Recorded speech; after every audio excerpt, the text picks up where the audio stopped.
नमस्कार बंधुरा आमी आबार तोमादेर सामने एकटी नतून रेसिपि निये चले एसेछि। रेसिपि शुरू करार आगे आमी आमार सकल बंधुदेरके अनेक अनेक शुभेच्छा भालोबासा और आमार चैनेले आसार जोन्नो स्वागत जानालाम। आमी आजके तैरी करलाम निरामिष कचु शाक। एटा खेते किन्तु असाधारण हयेछे। तोमरा आमार रेसिपिटा देखे नाओ एबार। आजके आमी करबो निरामिष कचु शाक। निरामिष कचु शाक करार जोन्नो आमी देखो एखाने कचुगुलोके भालो करे परिष्कार करे आगे मुछे नियेछिलाम, तारपर केटेछि। एबार आमी धुए निये एई थालार मध्ये रेखे दियेछि। एरकम करे करे केटेछि आमी लम्बा लम्बा करे। एबार देखो आमी दिये निচ্ছি काঁচা छोला। এটা আমি আগের দিন রাতে ভিজিয়ে রেখেছিলাম। এবার প্রথম কাজ হবে আমার কচু শাকটাকে একটু ভাপিয়ে নেওয়া। তাহলে চলো কচু শাকটাকে প্রথমে ভাপিয়ে নিই। কচু শাকটা ভাপানোর জন্য আমি একটা কড়াই বসিয়ে দিয়েছি। দিয়ে দিচ্ছি অল্প একটুখানি জল, একদমই অল্প দেব।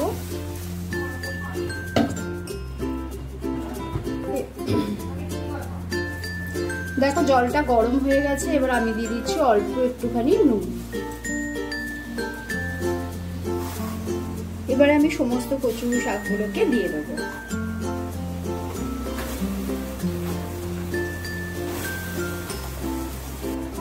দেখো সমস্ত কচু শাকগুলোকে দিয়ে দিয়েছি। এবার দিয়ে দিচ্ছি আমি যে ছোলাগুলো ভিজিয়ে রেখেছিলাম সেই ছোলাগুলো, যাতে ছোলাগুলো কচু শাকের সাথে সেদ্ধ হয়ে যায়। দিয়ে আমি একটা চাপা দিয়ে দিচ্ছি। এবার আমি 5 মিনিট পর প্রায় ঢাকাটাকে খুলছি।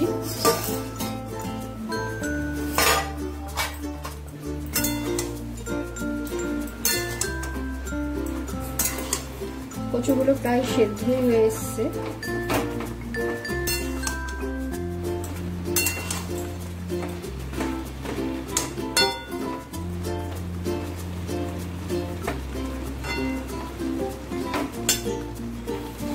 দেখো কচু শাক সেদ্ধ হয়ে গেছে। এবার বাদবাকিটা তো রান্না করতে করতে হয়ে যাবে। যা ভাপানোর আমার তা হয়ে গেছে। এবার আমি নামিয়ে নেব। নামিয়ে একটা ঝুড়িতে জল ঝরাতে দিয়ে দেবো।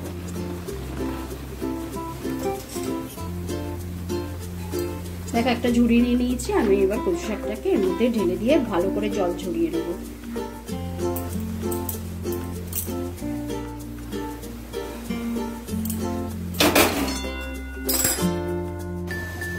দেখো এবার আমি রান্নাটা করার জন্য দিয়ে দিচ্ছি সরষের তেল। আমি প্রায় এখানে 3 টেবিল চামচ তেল দিলাম।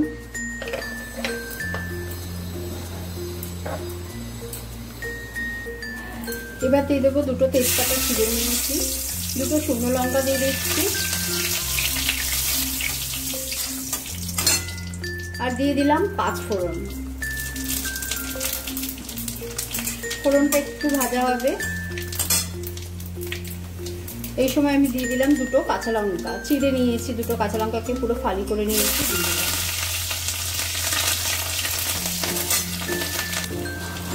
দেখো ফোড়ন লঙ্কা ভাজা ভাজা হয়ে গেছে। এবারে আমি 2 টেবিল চামচ আমি নারকেল কোড়া দিয়ে দিচ্ছি তেলের সাথে। তেলের সাথে একটু নাড়াচাড়া করে নেব। একটু নাড়াচাড়া করে নিলাম। নিয়ে এবার আমি দিয়ে দেবো হলুদ, পরিমাণ মতন হলুদটা দিয়ে দিলাম।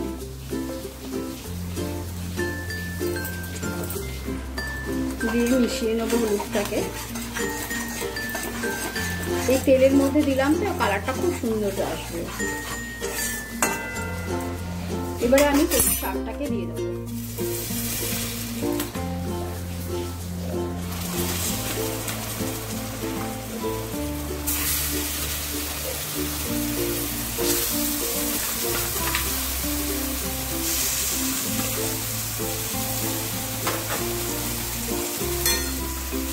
দিয়ে দেখো ভালো করে মিশিয়ে নেব।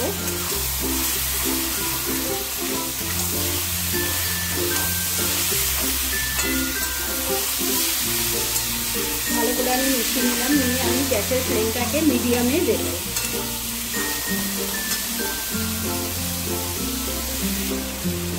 বন্ধুরা আমি মাঝে মাঝেই করছি কি কচু শাকটাকে একটু উল্টে পাল্টে দিচ্ছি। আর এই রান্নাটা না পুরোই লো টু মিডিয়াম ফ্লেমে হবে। একবারে আঁচ বাড়িয়ে রেখে কি হবে, ভিতর থাকবে কাঁচা, টেস্টও লাগবে না। রান্না যত একটুখানি লো টু মিডিয়াম ফ্লেমে করা যায় আস্তে আস্তে, তত কিন্তু রান্নাটা টেস্ট হয়। আমি সেই জন্য একদম লো টু মিডিয়াম ফ্লেমে রেখে আস্তে আস্তে হোক কচু শাক, হতে বেশিক্ষণ সময় লাগবে না, কিন্তু যাতে সুসিদ্ধ হয়, সব কিছু ভালো লাগে সেই রকমভাবে করি।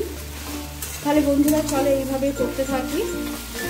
এখনো আমি কিন্তু নুন মিষ্টি কিছু দিইনি, আর একটু আমি কষিয়ে নেবো, তারপরে আমি দেবো নুন মিষ্টি। এবার আমি দিয়ে দেবো নুন।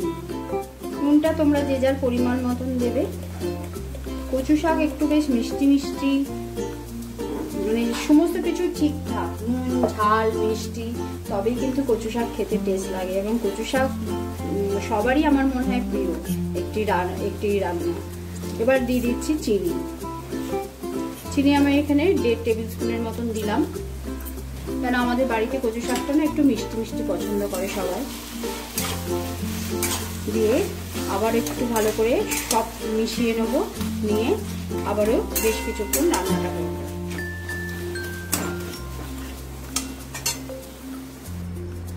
দেখো এতক্ষণ আমি না লো টু মিডিয়াম ফ্লেমে রান্নাটা করছিলাম। এবার দেখো তেল রিলিজ করতে শুরু করে দিয়েছে। এবার আমি গ্যাসের ফ্লেমটাকে আবার বাড়িয়ে দিলাম, দিয়ে আর বাড়িয়ে কয়েক মিনিট একটুখানি নাড়াচাড়া করে নেব।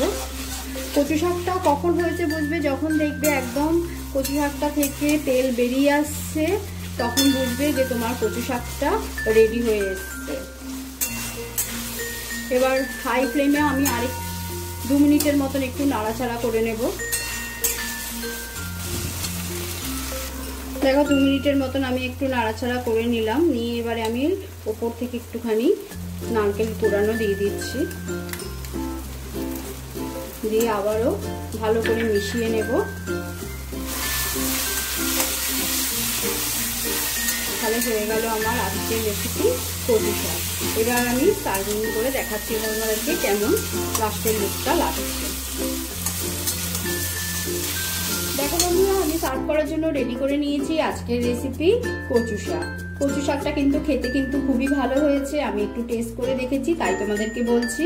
তাহলে বন্ধুরা যেতে যেতে তোমাদের আমি একটা কথা বলি, যে আমার ভিডিওটা যদি তোমাদের ভালো লেগে থাকে তাহলে তোমরা অবশ্যই লাইক করো, চ্যানেলটিকে সাবস্ক্রাইব করে আমার পাশে থেকো, কমেন্ট করো, শেয়ার করো, আর পাশে থাকা বেল বাটনটি প্রেস করে রেখো, যাতে আমি যখনই নতুন কোনো ভিডিও আপলোড করবো তোমরা আগে পেয়ে যাও। সকলেই সুস্থ থেকো, ভালো থেকো, পজিটিভ থেকো। আজকের মতন এইখানেই, আবার চলে আসবো নতুন রেসিপির সাথে। ধন্যবাদ।